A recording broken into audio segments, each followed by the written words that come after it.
And to be a senior, that's not very encouraging. But really, this is going to go to the point that Garrison Brooks and Armando Bacot last night did not dominate the game the way that I anticipated them, the way Chris Patola hammered that home every time in the broadcast whenever the ball went inside, that's where this offense has to go. And I get that. But when Armando Bacot is 0 of 5 from the field, and this guy was 3 of 14 against Wofford. I mean, 2 of the lesser opponents he's played, he has really struggled to use his size and strength, which is, in those games, an advantage for him to dominate his opponent. Garrison Brooks gave you 11 points, 5 of 11 from the field. That ain't bad. I think my problem with Garrison is that when he gets the ball and when he goes into his move, there's got to be a quick decision with it. Sometimes he puts the ball on the floor way too long. He seems hesitant. I don't mind you if you grab the ball if you want to shoot it, but that decision has got to be made the second that you receive the ball.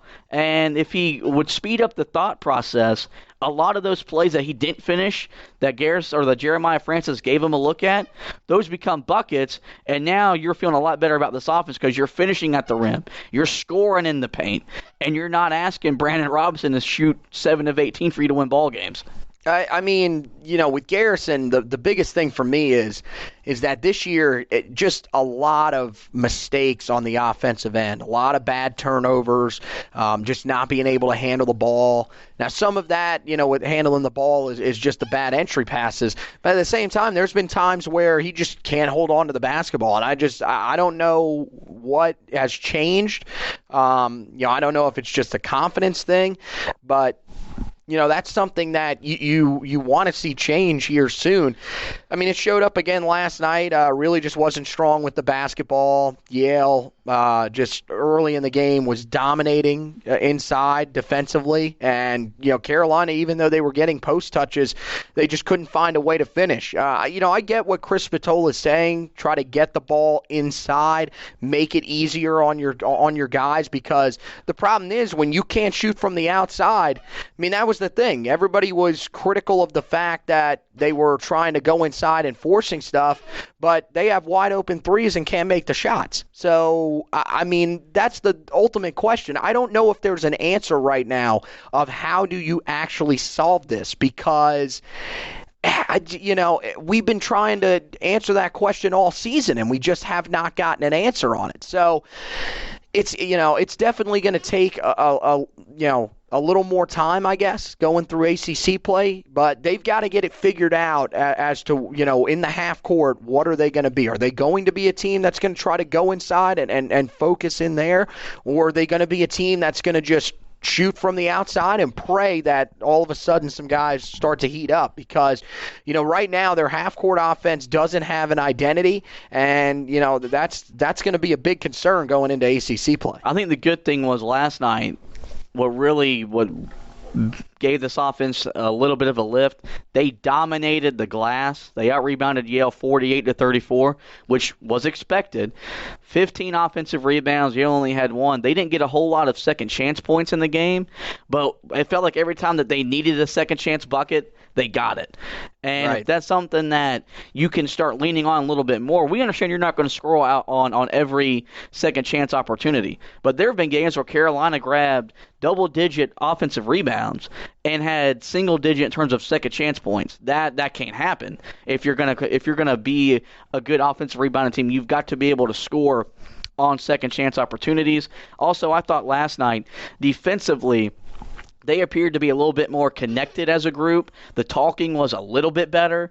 The rotations in certain situations were a little bit better. They got beat on some backdoor plays, but a lot of that's because of Yale is just a very smart offensive team, and that's going to happen. I mean, even Matt Doherty was tweeting during the game, which was kind of a cool thing that you had a former coach of Carolina, former pod guest back from the summer was tweeting, and he even mentioned that the defense looks a little bit better, and the defense hasn't been really bad this year in terms of what their numbers look like. It's just in certain situations they haven't appeared to be totally communicated. Last night they appeared to take another step in the right direction. I mean, look, they shut down Paul Atkinson for most of the first half, he did nothing. And, he kind of heated up a little bit late. But, yeah, I was encouraged by what we saw from them last night.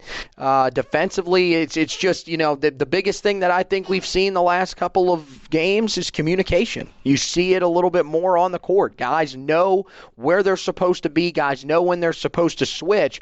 So, yeah, it's definitely been a little bit better. I think this was another step in the right direction because, look, Yale was just 8 of 27 from 3. This was a team that came in shooting inside the top 50 from three-point range, and so Carolina did a really good job of not giving them a ton of open looks. There were a couple of those threes that were made, of the 8 they made, that, there was just nothing you could do about it. They just knocked down shots. But, this is a team that is showing that they understand that right now they are not good on the offensive end, and that if they are going to win games, they are going to have to do it defensively. And, I think that's the other thing is this defense over the last few games, really since that game against Gonzaga, they have created enough turnovers in games to get you some opportunities out in the open floor. And that's the big thing,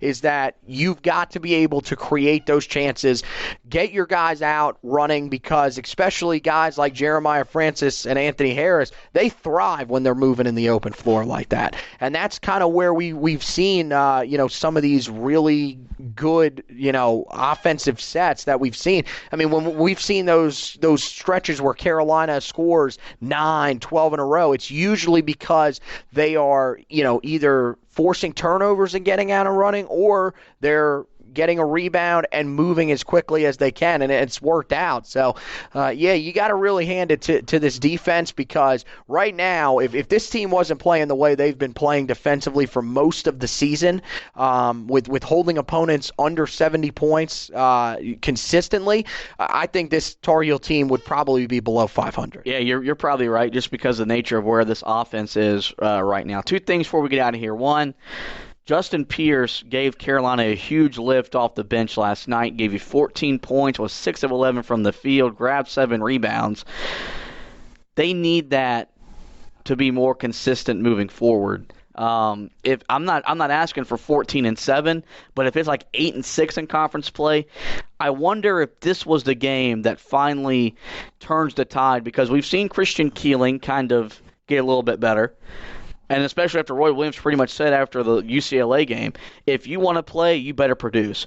You're going to get minutes because I've got to give you minutes, because of the depth. Yeah. But if you want to play and have a role in the ACC play, you're going to have to produce. And I wonder if it wasn't the same directed towards Pierce, but I wonder if Pierce kind of took that to heart too. Was like, man, I've got to start contributing. He's been a little bit better inside. I think that's the thing, was he was so focused when he came in on wanting to be a perimeter shooter for this team, which Carolina needs that. But he's also can be a mismatch inside with some of his size and his length. He took advantage of that last night. Do you think this was the game that can finally move him in the right direction to be a consistent contributor for Carolina? I just don't really want to speculate, because we thought that the game against Gonzaga could be what turns the tide for Christian Keeling, and he would be able to kind of produce at a more consistent level. I think this is a good flash from Pierce. I hope it turns things around. And I think, look, he played 28 minutes last night. I think just because of the depth, he's going to have to play more. That's the thing, is that right now, we can just look. Armando Bacot does not look fully healthy. He has not been the same since he suffered that injury against Ohio State. He's out there. He's fighting through it. It doesn't look like it's affecting him to the point of where he's limping down the floor or anything like that, but he just simply hasn't been that effective since that injury. And, for Pierce to come out and put up a performance like that, I said when we did the preview podcast that I thought one of those guys would have to step up, and Pierce was the guy that stepped up.